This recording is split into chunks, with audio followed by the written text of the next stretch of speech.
Muy buenas noches, estimados señores y señoritas estudiantes. Sean ustedes bienvenidos a una clase más de su asignatura Neuropsicología. Vamos encendiendo por favor sus cámaras para dar inicio a la clase del día de hoy.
Mil disculpas que tuve un pequeño inconveniente. Ahora sí.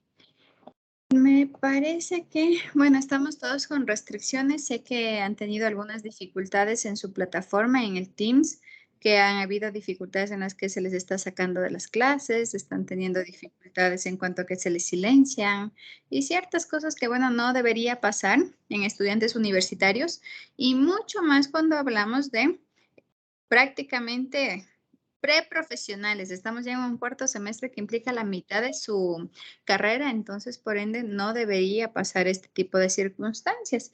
Esperemos que ya, pues, quienes están realizando estas conductas inadecuadas, pues más bien tomen un poquito de conciencia, lo que corresponde a mi asignatura, todos tienen bloqueado absolutamente todo.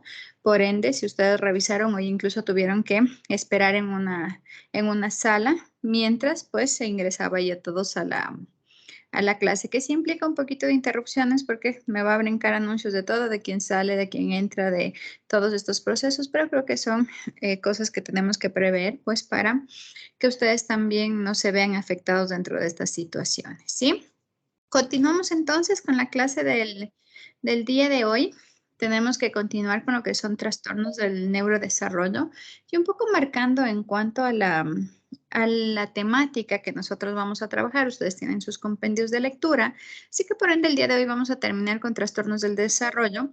Vamos a hablar todo lo que implica del daño cerebral adquirido y la parte final que corresponde a la evaluación neuropsicológica en niños la vamos a dejar para posterior a su evaluación de parcial, ¿sí? Entonces, dentro de ese campo, ustedes van a tener todo lo que implica su evaluación de parcial únicamente hasta donde alcancemos el día de hoy en clase en cuanto a al daño cerebral adquirido, ¿sí? Vamos a continuar entonces. ¿Tienen tal vez alguna duda, alguna inquietud antes de iniciar?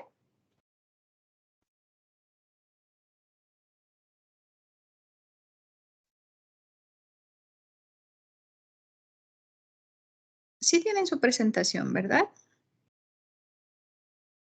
Sí, sí está compartida. Bueno, como ustedes ya revisaron en la anterior clase, más allá de lo que nosotros podamos presentar en cuanto a las diapositivas, tomen muy en cuenta que lo importante es que ustedes vayan siguiendo cada uno de estos trastornos, de estas dificultades que estamos aprendiendo bajo su compendio de lectura, ¿no? Nosotros ya habíamos revisado, nos quedamos en el autismo, ¿verdad? ¿Sí? Avanzamos Sí, hasta los, magistra. no avanzamos a los trastornos del aprendizaje, ¿verdad? No, magistra.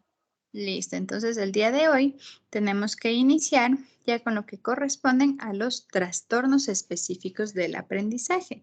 Señor Valdivieso, dígame.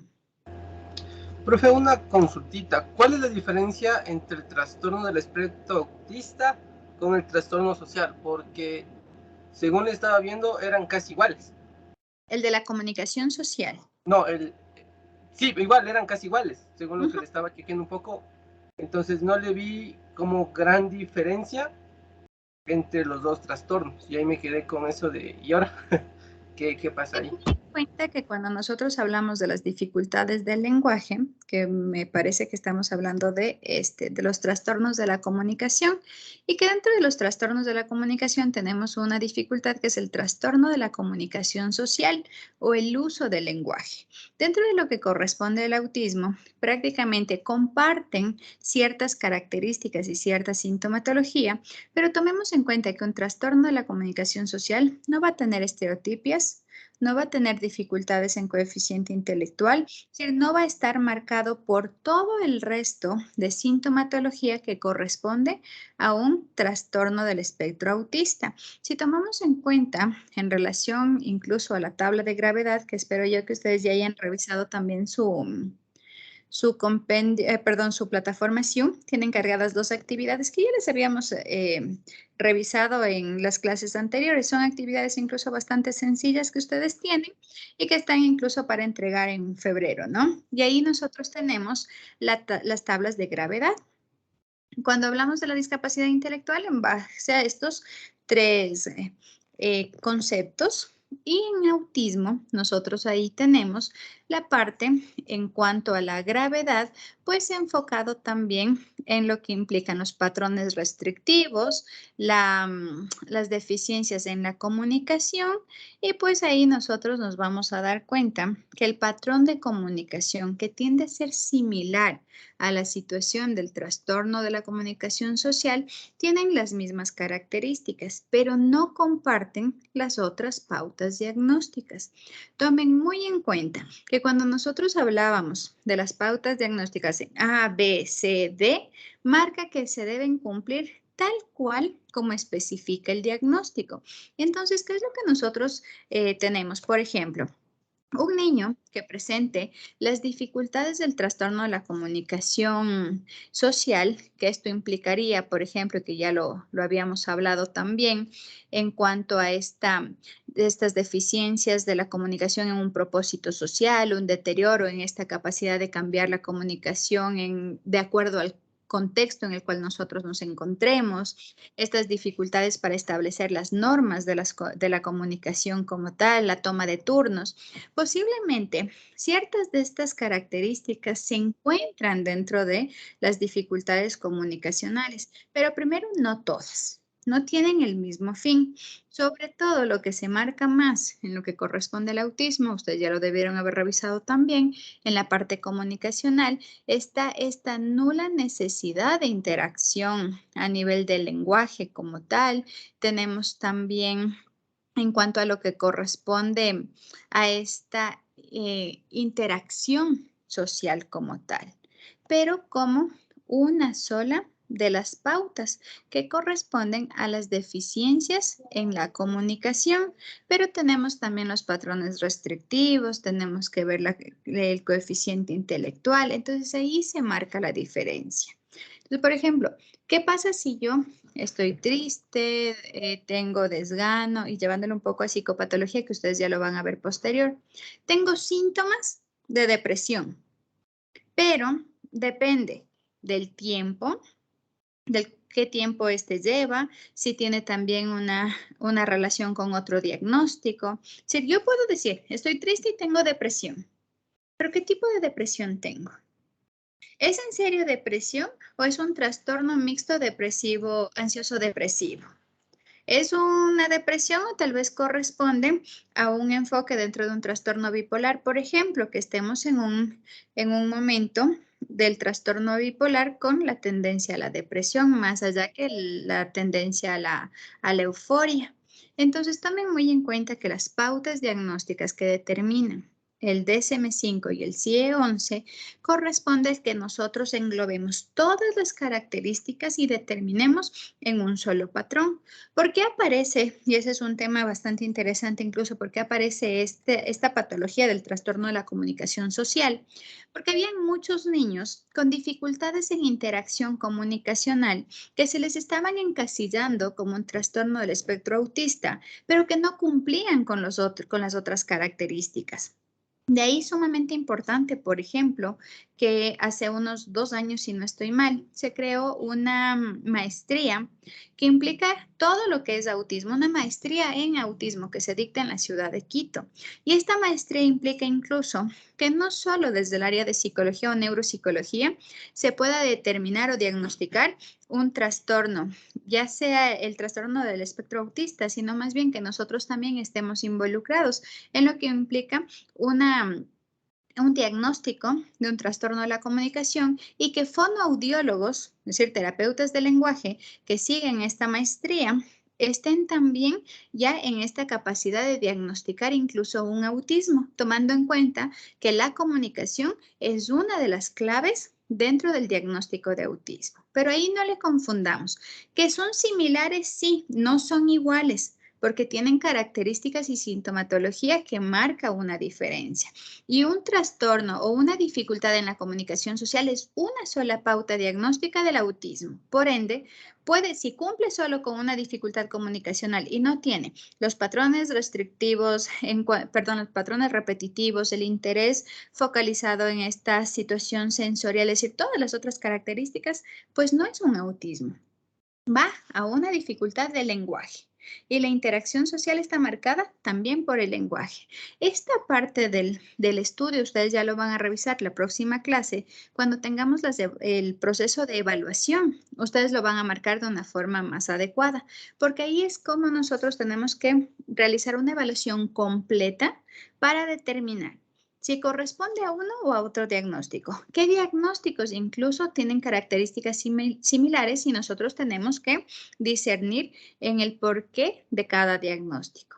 Esto se me ocurre en este momento similar a qué pasa con un trastorno conductual versus un trastorno de déficit de atención e hiperactividad, que es muy común. Niños con dificultades conductuales que están siendo encasillados en un TDAH y niños con TDAH, que esto es muy, muy común, que son catalogados como niños con trastornos de conducta, porque comparten sintomatología similar, pero con pautas diagnósticas totalmente a veces diferentes. Tomen muy en cuenta en eso, céntrense en el diagnóstico. Si el trastorno de la comunicación social está enmarcado a un diagnóstico del área del lenguaje, pues tiene únicamente implicación en el lenguaje, más no en las otras áreas. Porque si no, recuerden que ahí tenemos los trastornos de comunicación no especificados o los trastornos en todos los trastornos del neurodesarrollo, los que no están especificados. No cumplen las pautas ni de uno ni de otro, tienen ciertas características, algo está pasando, pero aún el niño es muy pequeño o no hay test, no hay parámetros para evidenciar qué es lo que está pasando con el niño. Sí, también muy en cuenta eso para que no se confundan tal vez dentro de estos diagnósticos. Céntrese en las pautas A y B, que por lo general son las más importantes dentro de cada uno de estos diagnósticos. ¿Sí? ¿Estamos por ahí? Vamos ahora sí. Nosotros ya revisamos el TDAH. La pregunta, no estoy segura, pero bueno, tenían una dificultad ayer con una pregunta de la evaluación que correspondía a qué pasa cuando un niño, en cuanto a las pautas diagnósticas del TDAH, cumple con los parámetros tanto del patrón de inatención como del patrón de hiperactividad e impulsividad. Recuerden que cuando nosotros hablamos de un trastorno de déficit de atención e hiperactividad, nosotros debemos determinar si corresponde a una presentación que predomina la inatención, es porque cumplió con los patrones a nivel de inatención. ¿Recuerdan ustedes cuántos patrones tenemos en inatención?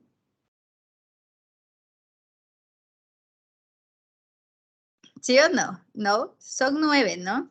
Tenemos que falla en prestar la debida atención a los detalles, que con frecuencia tiene dificultades para mantener la atención en sus tareas o en actividades, parece no escuchar cuando se le habla directamente, no sigue las instrucciones, tiene dificultad para organizar sus tareas, también evita todas las actividades que requieren esfuerzo mental sostenido, pierde cosas innecesarias, se distrae por estímulos externos y con frecuencia olvida las cosas cotidianas.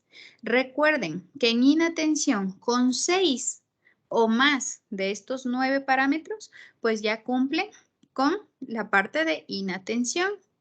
Si recuerden, el TDAH tiene inatención, hiperactividad e impulsividad, que pueden venir juntos o separados. Por eso la pauta diagnóstica A nos dice que tenga un patrón persistente de inatención y o hiperactividad e impulsividad, que puede tener los dos o puede tener el uno o el otro. Entonces, en este sentido, ¿qué pasa si este niño ya cumple con los parámetros de inatención? Es decir, de estos 9, cumple con 6. Perfecto, ha cumplido con el 1 de la pauta diagnóstica A. La 2, que corresponde a la hiperactividad e impulsividad, igual, 6 o más de los siguientes. De igual forma, aquí son 9.